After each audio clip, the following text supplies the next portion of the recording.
Ceux d'entre nous qui suivent la guerre que via les médias français sont pas au jus de ça. Je vais commencer par une petite vidéo de la BBC. La BBC qui s'intéresse enfin au sujet après des mois, voire des années même de déni. Je vous traduis en direct comme un vrai Nelson Montfort du streaming. L'Ukraine, suite à l'avancée trop-russe, a du mal à trouver du sang frais pour leur guerre. On a mené un reportage à proximité d'Odessa, au mariage du Sergueï. C'est pas seulement le temps et la météo qui n'a pas été comme prévu, c'est aussi les invités qui ne sont pas venus. Sortir en public, c'est maintenant trop risqué pour les hommes qui ne veulent pas se retrouver enrôlés dans l'armée. Et Tania, elle comprend parfaitement ça, parce que son père, lui, a été tué dans les tranchées. Est-ce que vous avez peur d'être kidnappé? Oui, j'ai peur. Les transports publics sont devenus trop dangereux et les hommes veulent éviter l'enrôlement, ils prennent plus le bus. Les officiers de conscription ont une réputation musclée de kidnapper les gens dans les bus et de les traîner dans la rue jusque dans les tranchées. Les voici, ils sont à la chasse de chair fraîche. Papier, papier. Elle dit, est-ce que vous pensez pas que vous faites partie du problème parce que les gens ont peur de vous maintenant? Oui, c'est vrai.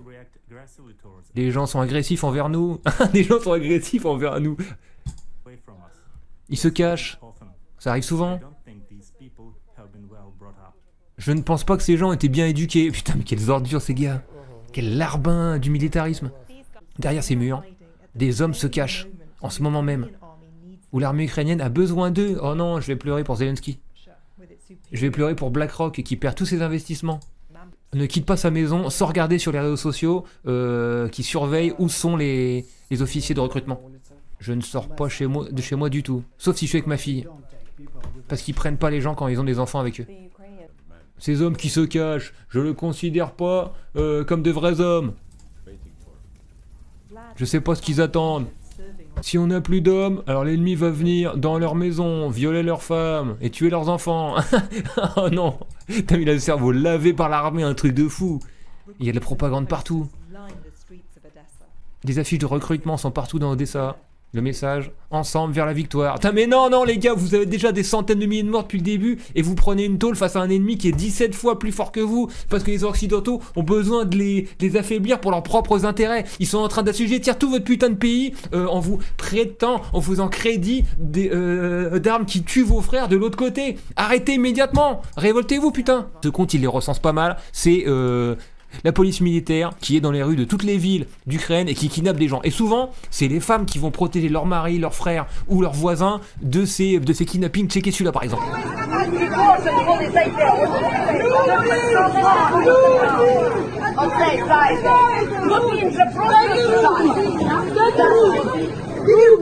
Parce que comme les femmes peuvent pas être enrôlées, du coup elles peuvent venir en renfort. Alors que si c'est des hommes qui viennent en renfort, ils vont se retrouver kidnappés aussi.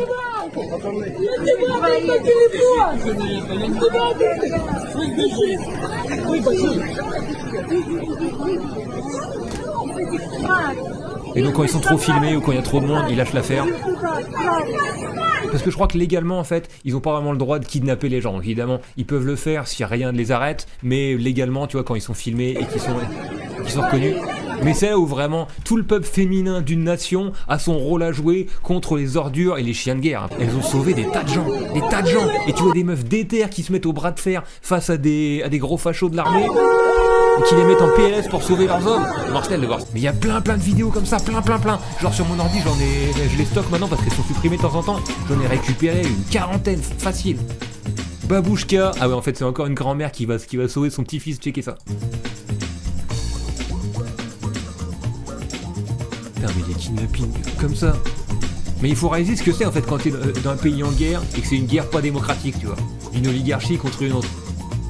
Les gens veulent pas aller à la guerre, ils se retrouvent kidnappés, et ensuite, une fois, quand ils sont kidnappés, après, tu dis, bon bah, il suffit que je me batte pas. Mais en fait, c'est plus compliqué que ça. Genre, quand tu mets toutes les vidéos, ils sont envoyés dans des centres où on leur retourne le cerveau, on les menace avec des armes, on les marave, on les torture et tout, jusqu'à briser leur volonté, et après, une fois que t'es sur le front, bah, les mecs, ils t'envoient en première ligne, et tu dois faire ce qu'il faut pour survivre. Et ça veut dire tirer sur les autres en face, et t'es piégé dans le truc, en fait. Parce que si tu recules, c'est ton propre camp qui te tire dessus, etc., etc. Donc, le seul moyen où tu peux échapper à l'enrôlement, c'est à ce moment-là en fait. La grand-mère qui se bat contre les militaires, mais let's go ou pas?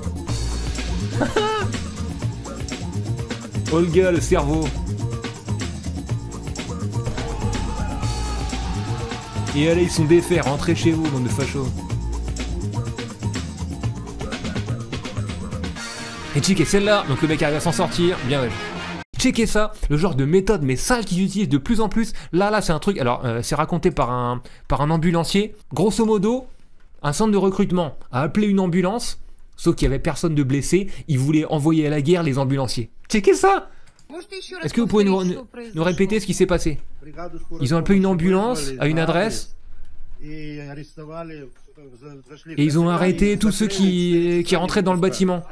Ils étaient enfermés pendant 4 heures. Quelqu'un s'est senti mal dans le centre de recrutement? Je sais pas, mais ils ont appelé une ambulance. On sait pas qui. Ils ont pris les ambulanciers dans le centre d'enrôlement et ils les ont pas relâchés. Et là, c'est les images de la baston. Donc t'as des mecs qui sont en uniforme et d'autres non. Les ambulanciers, on les reconnaît. Ils ont essayé de s'échapper. Et t'as la population du coin qui s'en mêle, qui vient sauver les ambulanciers. C'est un truc de malade ça quand même. Le vice. Et tu vas voir, ils se rebellent après. Ils sortent une batte de baseball pour tabasser les militaires des bars. Enfin pas des bars, non c'est l'enfer, pardon. Checké. Non. Ils bottent le cul, allez dégage. Il y a des méthodes sales de recruteurs. Checkez celle-là, checkez la caméra de surveillance. Là, t'as des mecs de la police militaire qui tripotent le compteur du gars. Ils lui coupent le jus. Le mec après, bah il sort de chez lui pour remettre le jus. Et non, checkez, ils étaient en scred.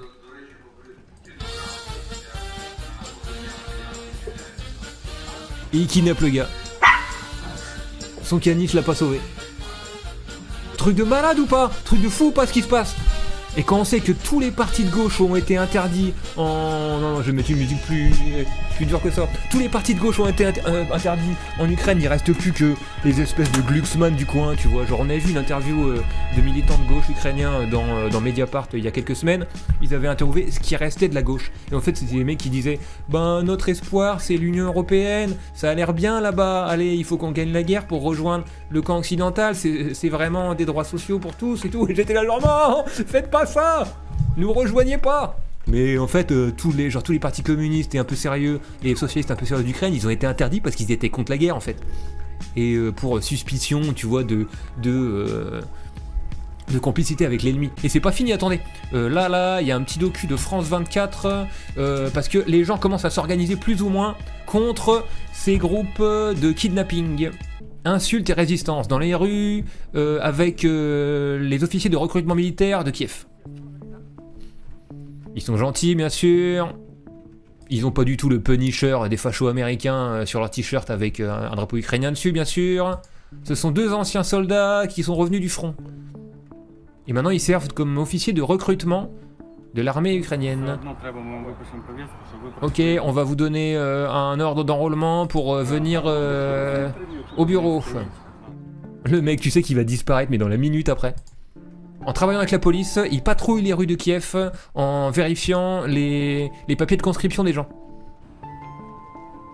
Et les gens qui sont éligibles au service, on leur donne un ordre de conscription. C'est un taf qui provoque de plus en plus des réactions hostiles. Je prends acte de votre silence et de votre refus de la conscription. Comprenez-vous? L'Ukraine a de plus en plus de mal de recruter du sang neuf, allez, de la chair à canon neuve. Ils emmerdent même les meufs. Le gouvernement a maintenant abaissé l'âge de conscription à 25 ans. Un sondage plus tôt cette année a démontré que presque 16% des gens qui étaient éligibles au service militaire en Ukraine, seulement 16% d'entre eux disaient qu'ils étaient prêts à s'inscrire, à rejoindre l'armée. Ah, tu m'étonnes.